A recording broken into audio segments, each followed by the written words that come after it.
Welcome to my channel.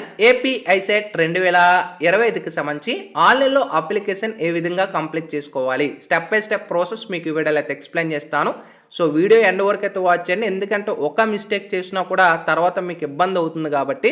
So వీడియోలోకి వెళ్ళే ముందు ఛానల్ ఎవరైతే ఫస్ట్ టైం ఇచ్చేస్తారో సబ్స్క్రైబ్ అయితే చేయడం అయితే మర్చిపోవద్దు. అండ్ ఒకవేళ మా యొక్క సైడ్ నుంచి మీరు అప్లికేషన్ అనేది సబ్మిట్ చేయాలనుకుంటే, అప్లై చేయాలనుకుంటే ఈ కిందన మనకి నెంబర్ ఏదైతే కనబడుతుందో మీరు వాట్సాప్లో అయితే కాంటాక్ట్ అవ్వచ్చు. సో తక్కువ ఛార్జెస్లోనే మీకు అప్లై చేయబడుతున్నాము.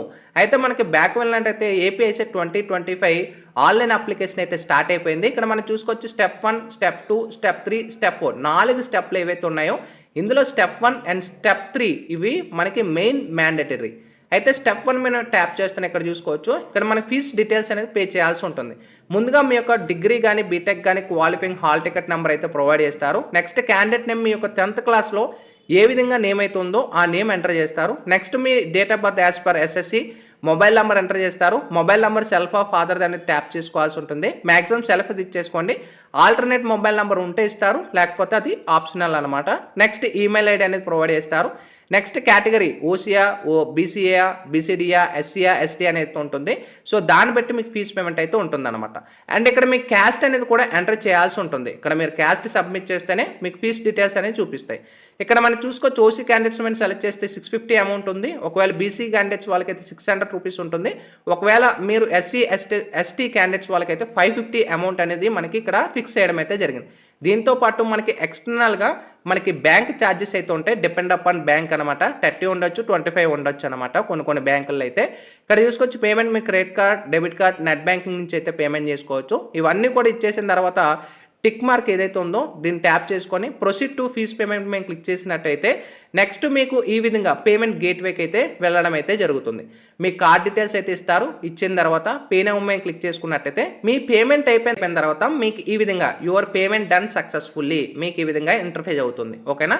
సో ఇక్కడ డైరెక్ట్గా ప్రొసీడ్ టు ఫిల్ అప్లికేషన్ మేము ట్యాప్ చేసుకోవచ్చు, లేదా బ్యాక్ వచ్చి స్టెప్ 2 మీ స్టేటస్ కూడా చెక్ చేసుకోవచ్చు. ఫీజ్ పేమెంట్ ఎవరిదైతే కంప్లీట్ అయిపోయిందో ఒకవేళ మీ పేమెంట్ కానీ హోల్డ్లో కానీ ఉన్నట్టయితే స్టెప్ 2 మీద క్లిక్ చేసుకున్న తర్వాత మీ mobile number and degree hall ticket number కానీ ఇచ్చినట్టయితే చెక్ పేమెంట్ స్టేటస్ మేము ట్యాప్ చేసుకున్నట్టయితే మీ పేమెంట్ అయిందా లేదా అనేది చూపిస్తుంది. ఇక్కడ మీకు సక్సెస్ కానీ వచ్చినట్టయితే పేమెంట్ కంప్లీట్ అయిపోయినట్టు.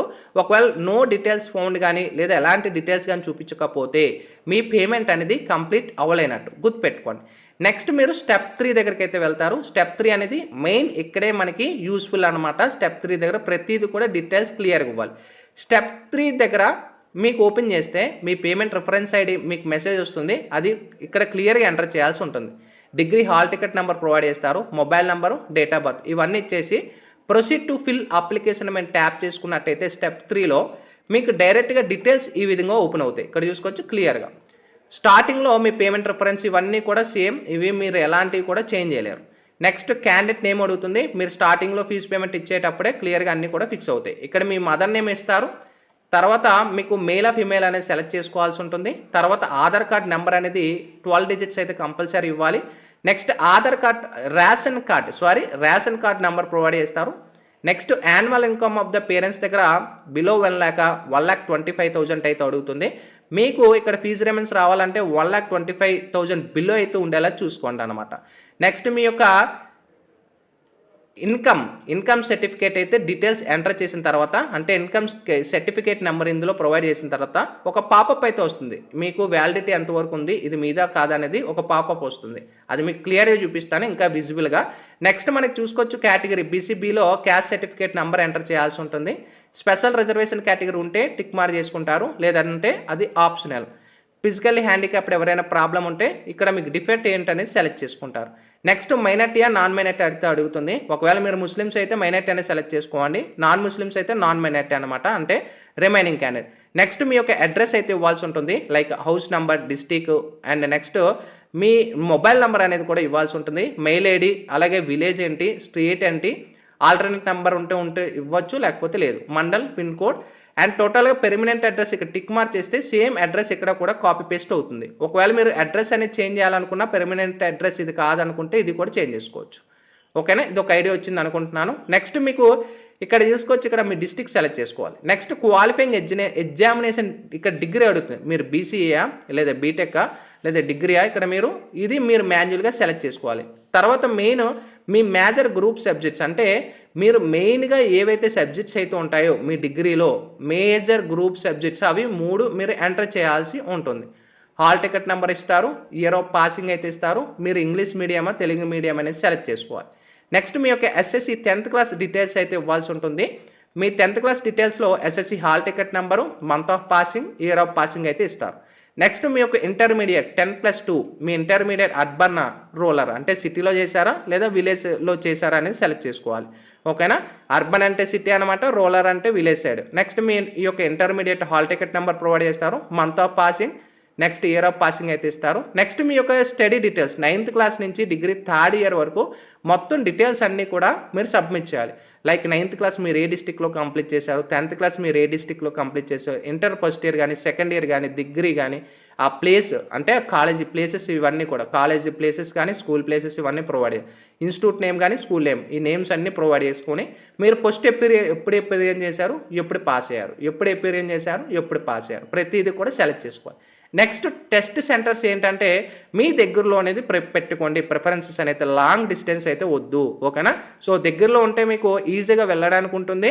సో మీకు ఈజీగా సెంటర్లో కూడా మీకు అవగాహన ఉంటుంది. సో బయట కాలేజెస్ అంటే బయట డిస్టిక్లు కూడా పెట్టుకోవద్దు. సో ప్రిఫరెన్స్ 1లో మీ దగ్గర ఉన్న డిస్టిక్ పెట్టుకోండి, ప్రిఫరెన్స్ 2లో మీ ఇంకా ఆల్టర్నేట్గా ఉండేవి 3rd 4th అలా ప్రిఫరెన్స్ ఇచ్చిన తర్వాత ఈ చూస్ ఫైల్ పైన క్లిక్ చేసుకొని మీ ఫోటో అనేది అప్లోడ్ చేసుకోవచ్చు. 50 KB ఉండాలన్నమాట ఫోటో అనేది కూడా. సిగ్నేచర్ అనేది కూడా 30 KB అనేది అప్లోడ్ చేయాల్సి ఉంటుంది. ఇక్కడ ఒక టిక్ మార్క్ అయితే ఉంటుంది, సేమ్ మీద క్లిక్ చేస్తే డీటెయిల్స్ ఈ విధంగా సేవ్ అవుతాయి అనమాట. సో ఇక్కడ చూసుకోవచ్చు.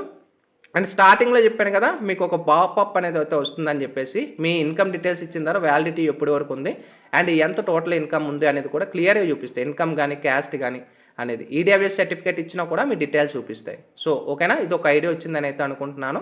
సో సేమ్ సింపుల్ ప్రాసెస్ అనేది. సో ఎవరు కూడా కన్ఫ్యూజ్ పడద్దు, డీటెయిల్స్ ఇచ్చేటప్పుడు పర్ఫెక్ట్గా ఇచ్చేసుకోండి. ఓకేనా, సో ఏది మిస్టేక్ ఇచ్చినా కూడా మీకు ప్రాబ్లం అవుతుంది. మీ ఎస్ఎస్సి డీటెయిల్స్ ఇచ్చినప్పుడు కూడా మీ డీటెయిల్స్ ఏ కాలేజ్ ఏ స్కూల్లో మీరు కంప్లీట్ చేసుకున్నారు మీ 10th క్లాస్ అనేది కూడా చూపిస్తుంది. మీ ప్లేస్ ఇక్కడ చూసుకోవచ్చు, 7th క్లాస్ ఎక్కడ ఏ డిస్టిక్లో ఇచ్చారు అండ్ ప్లేస్ ఏంటి అండ్ స్కూల్ నేమ్ ఎపీరియన్స్ ఇక్కడ చూసుకోవచ్చు. 2016లో 2017లో కంప్లీట్ చేశారు. ఇలాగా డీటెయిల్స్ అన్ని ఇక్కడ చూసుకోవచ్చు. ప్రిఫరెన్సెస్ ఇవన్నీ కూడా ఫోటో సిగ్నేచర్ 50 KBలో అప్లోడ్ చేయాలి. సేమ్ అని క్లిక్ చేసుకుంటే మీ డీటెయిల్స్ సేవ్ అయిపోతాయి. ప్రివ్యూ సబ్మిట్ మీద క్లిక్ చేసుకుంటే మీరు అప్లై చేసుకునే డీటెయిల్స్ అన్నీ కూడా ఒక ప్రివ్యూ అంటే ఒక పేజ్లా చూపిస్తుంది అనమాట. సో అయిపోయిన తర్వాత మోడిఫై అంటే అగైన్ బ్యాక్ వెళ్ళి మోడిఫై చేసుకోవచ్చు. కంఫాన్ అండ్ ఫ్రీజ్ మీద క్లిక్ చేసుకుంటే సో డైరెక్ట్గా ఏపీ ఈసెట్ 2025 అని చెప్పేసి మీకు ఒక పాపప్ అనేది వచ్చేసి మీకు రిజిస్ట్రేషన్ నెంబర్ అనేది జనరేట్ అయిపోయి ప్రింట్ అప్లికేషన్ మీద ట్యాప్ చేసుకున్నాం. కంప్లీట్గా మీ యొక్క అప్లికేషన్ ఈ విధంగా మీ ఫోటో ఇక్కడ చూపిస్తుంది, సిగ్నేచర్ ఇక్కడ చూపిస్తుంది, రిజిస్ట్రేషన్ నెంబర్ ఉంటుంది, మొత్తం మీ డీటెయిల్స్ ఏవైతే అప్లై చేశారో ఈ డీటెయిల్స్ అన్నీ కూడా మీకు ఇక్కడ ఇంటర్ఫేస్ అవ్వడం అయితే జరుగుతుంది. సో ఈ విధంగా ఒకవేళ మీరు అప్లికేషన్ ప్రింట్అవుట్ తీసుకోవాలనుకున్నా కూడా ఈ స్టెప్ 4 దగ్గర ఏదైతే ఉంటుందో సో బ్యాక్ వెళ్ళి మీకు చూపిస్తున్నాను. ఈ స్టెప్ 4 ఏదైతే ఉంటుందో సో ఇక్కడి నుంచి కూడా మీ payment reference, registration number, hall ticket number, mobile number, date of birth ఇచ్చుకొని మీ ప్రింట్అవుట్ అనేది తీసుకోవచ్చు ఏపీఐ సెట్కి సంబంధించి. సో ఈ విధంగా ఏపీఐ సెట్ అనేది సింపుల్గా మీరు అప్లై చేసేసుకోవచ్చు. ఇంకా మీకు ఐసెట్ రిలేటెడ్ ఏమైనా డౌట్స్ ఉన్నా కూడా అండ్ మమ్మల్ని కాంటాక్ట్ అవ్వాలని అనుకున్నా మీరు ఈ నెంబర్కి మీరు కాంటాక్ట్ అవ్వచ్చు. సో మీకు అప్లై చేయాలనుకున్న ఇంట్రెస్ట్ ఉన్న వాళ్ళు అప్లై చేసుకోవచ్చు. బిఫోర్ లాస్ట్ ఇయర్ కానీ 2024, 2023లో కూడా చాలామంది మీ సీనియర్స్ కూడా అప్లై చేయడం అయితే జరిగింది. అండ్ కింద మన వాట్సాప్ గ్రూప్ కూడా ఉంటుంది, ఏపీ ఐసెట్ రిలేటెడ్ అప్డేట్స్ అన్నీ కూడా అందులో మీకు ఫార్వర్డ్ చేస్తూ ఉంటాను. అక్కడి నుంచి కూడా మీరు అప్డేట్స్ అనేది తెలుసుకోవచ్చు. ఇది ఐసెట్ రిలేటెడ్ అప్డేట్ అనేది అండ్ అప్లై చేసుకునే ప్రాసెస్ అనేది. Sign up bye friends. Thank you.